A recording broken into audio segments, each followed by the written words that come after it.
Life out on the water is pretty simple. Not necessarily easy, but simple.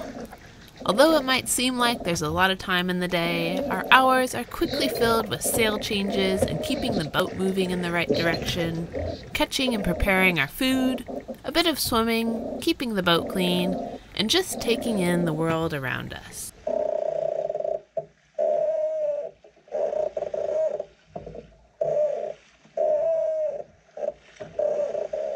Out here in the Pacific, off the coast of Central America, headed to El Salvador, we were getting back into the swing of living off the water with our new crew member, Emily. What you doing there? Pulling in a fish finally. Fishy!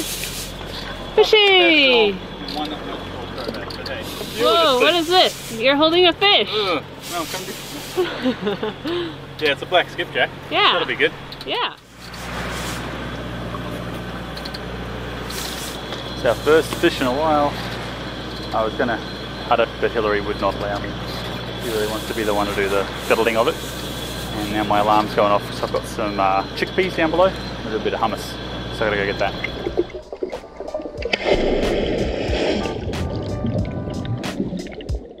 One of our favorite things to do while on a passage and there's no wind is jump in and go for a swim. Not only does it cool us down, but it also gives us a chance to check the bottom of the boat.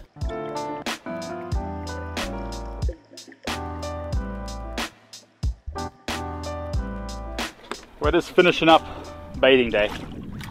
That's what you do when there's no wind. So we ended up motoring for, I don't know, a couple of hours today. Did we write the timing for the engine off? No, probably forgot. But probably a couple of hours with no wind, and we also wanted to diagnose an engine thing too, so it's good to run it. Anyway, it's a good time to bathe.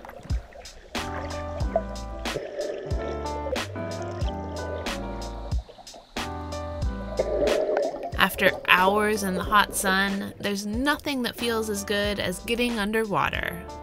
Out here, away from shore, the water is crystal clear, making us want to stay in and play for hours.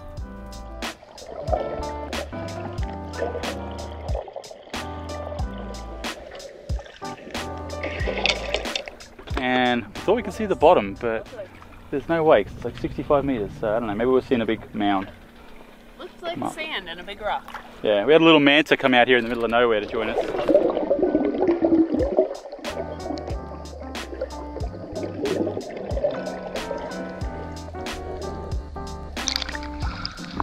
And I don't know where, we're like, what, 10 miles you think? No, probably like 15 to 20 miles off of the Guatemala coastline now.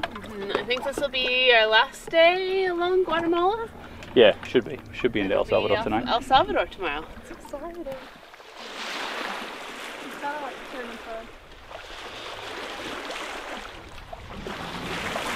As we sailed off into the sunset with a perfect breeze behind us to fill the spinnaker, it gave us time to reflect on living this crazy life on the water. Since it's something we've kind of adapted to over the past few years, we were curious to see what Emily thought, since this was her first experience offshore. I think it's a nice lifestyle. I think it's out here. It's easier to not get tied up in all the distractions that you get tied up in all that way. Like you get to enjoy the things that are so easily overlooked. Like you get to watch the sunrise, you get to watch the sunset. A good day is marked on the fact that you catch a couple of fish and see some dolphins. Like it's really simple. A nice sunset coming up. Yeah.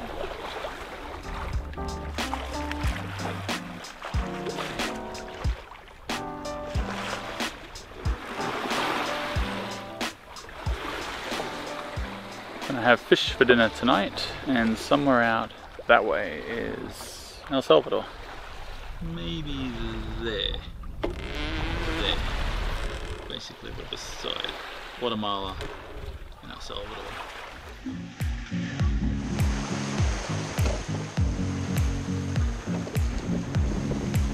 Was he still hooked on the other line or no? No. On this passage, we seem to have great luck with our early morning fishing.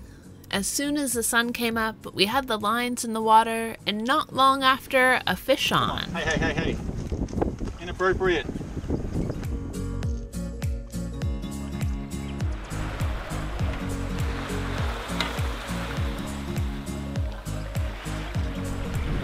So for any of the tuna that we catch, which these black skipjack are a type of tuna, the way their tail is, it's solid, it doesn't fold up.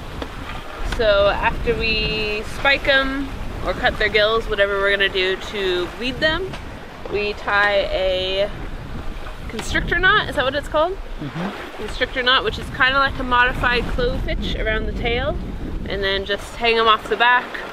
That way all the blood stays overboard. It's a nice little system we finally figured out after lots of blood on the boat. And then hang them back there, let them bleed, hang them up, let them drain, and then they're nice and clean to fillet on deck. So your first night watch by yourself, how was it? Good. Yeah, was we there got a bed full, which is good. And we're just right back to it. Throw the hooks out and the fishies jump on. It's been a really good night's sail after some real slow days and a lot of calm days where we just becalmed and we went for a swim. We've had a steady 5-ish knots for the last 12 hours now, I'd say. We've had that spinnaker going the whole time, which is about to collapse. I'll have to go take a look at it. So it's been a really great night to float a spinnaker through very calm seas. Probably only like a ½ meter swell, 20 seconds apart. Gorgeous. It's nice to have fresh fish.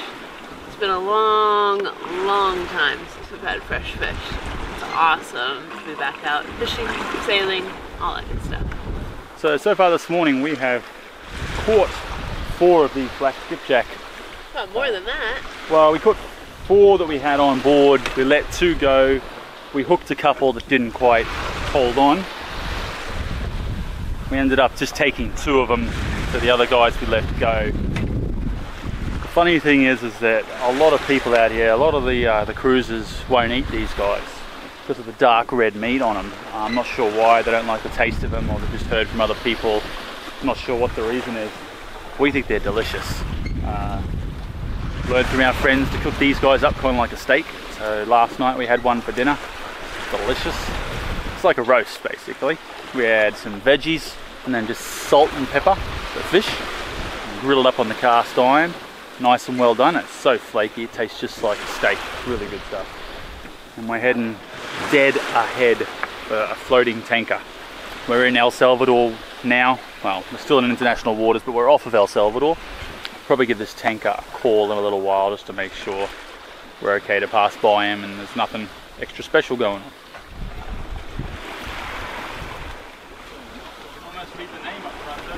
Yeah? What's that back there? It's a boat. It's a boat? Hello. Hold on, I'll check with my secretary. She's writing a memo to them currently. I'm not sure it's a boat. It looks more like an aeroplane to me, to be honest. What? They're just like hanging out, sitting there. Yeah, we're about, I don't even know why I didn't look, 10 to 15 miles offshore. I don't know if they've got an anchor down or not. I feel like they must have to be just chilling in the same spot. I mean, even if they're running their motors, I doubt they can stay in that same spot. It's a Form Hardata. And they've just been sitting there for like a couple hours.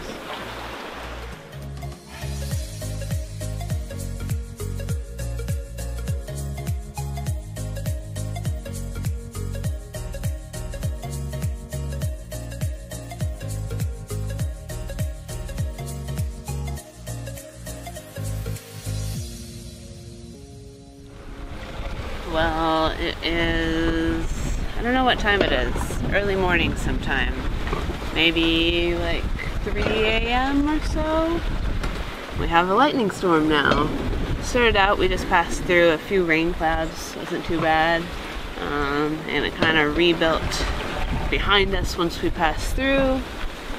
Got a bunch of lightning, rain, wind, really about 15 knots or so steady, gusting in the mid to low 20s. Some bright lightning, loud thunder. Little reminder of last time when we were sailing here. We had this every single night.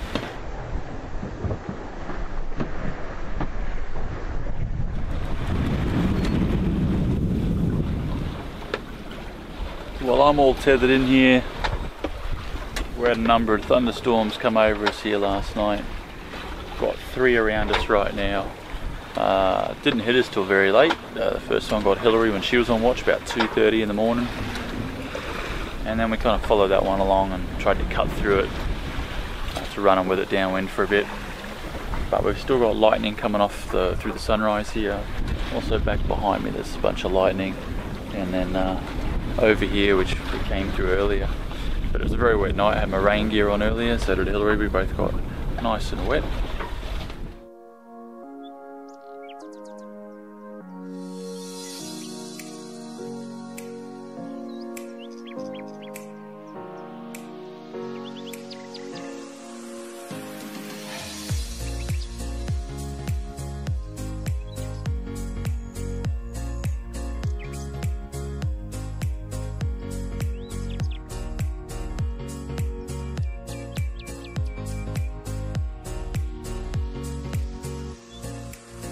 As lovely and peaceful as all of the good, calm weather is to sail in, it wouldn't be the ocean without a bit of stormy weather as well.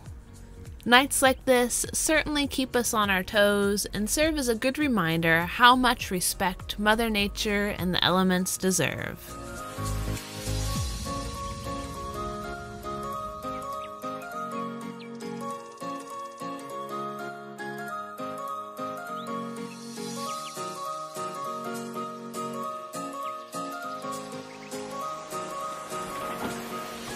Once the sun was up and the skies began to clear, our morning fish catching streak was back on. What you got there? I think we're good at Sorry, buddy. Chub!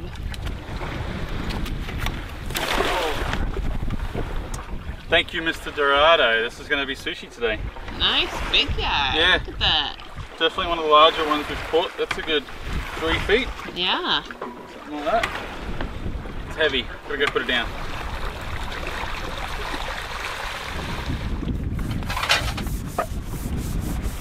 As we cleaned up after the first fish, it wasn't long before we had another bite on the line. It looks like a big one. Try and bring him up. Whoa! Crap! Whoa! Yeah. Oh, crap! Gee. Whoa, good job. Well, no more fishing today. No more fishing today. We've done all the fishing we can do. So I was just debating maybe we might look at canning it.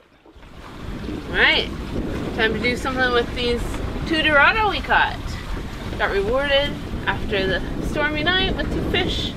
With more fish than we could eat while it was fresh, we filleted 1 fish and prepared to pressure can the second. We're trying to cut the second huge Dorado into steaks for canning.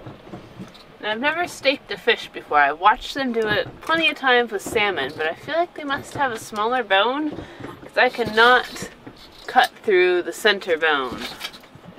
It's pretty big right there. So we're looking for tips and tricks from you guys on how we can cut through the bone. I reckon the hacksaw is still a better idea. That, or do you just not stake this kind of fish? Right now I'm doing the fillet knife with the rubber mallet. I think that's going to bugger the knife. Yeah. I think I might just split them down the middle. The hacksaw will go through in no time. What kind of craziness is this? I feel like some sort of mad scientist butcher something. Oh, this is how they butcher meat, so you're right on there for being a butcher.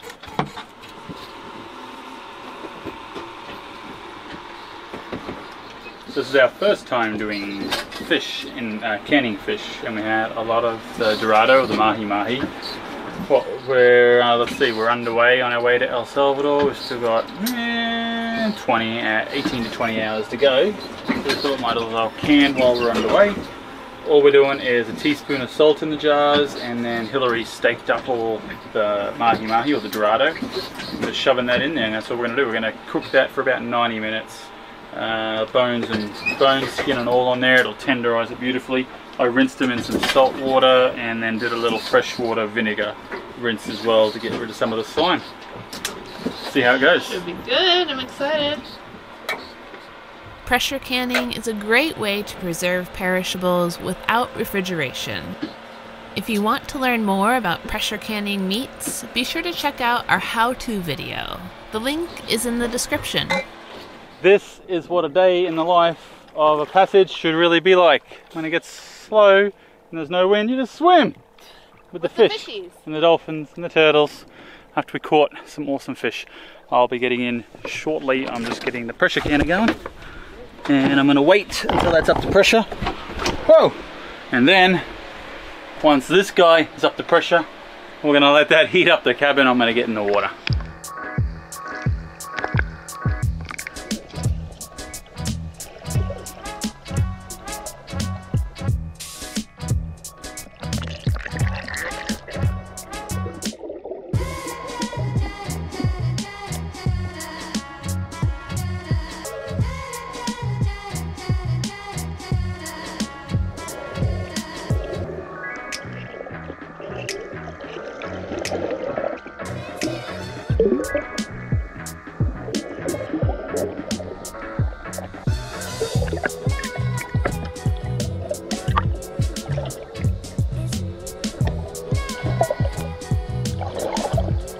Along with all of the fish around our boat, there were other sea creatures as well. A whole variety of invertebrates, from jellyfish to other types of plankton, all important parts of the ocean ecosystem. Seeing these creatures underwater and the resemblance to a plastic bag, it was easy to understand how so many animals accidentally ingest plastic, thinking it's their dinner.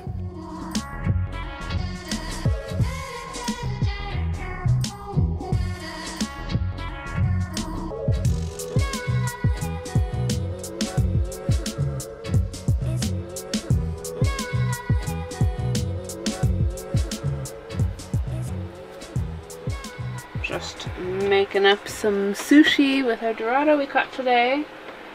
Probably one of our best fishing days. 2 massive dorados. Sushi tonight. Excited.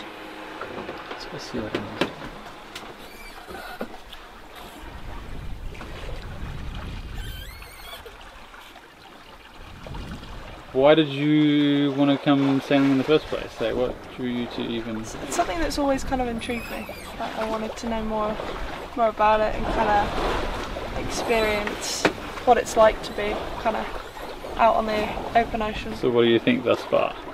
It's pretty awesome. Really? Yeah. It's not too boring? No. No? Some people cannot handle being away from land. I suppose, yeah, that might be slightly unnerving. But you don't seem to have that reservation. No, that doesn't bother me. I quite like it out here. It's nice. Yeah, it's nice out here. It's super peaceful. See land. And tomorrow, landfall. Yeah, it's exciting.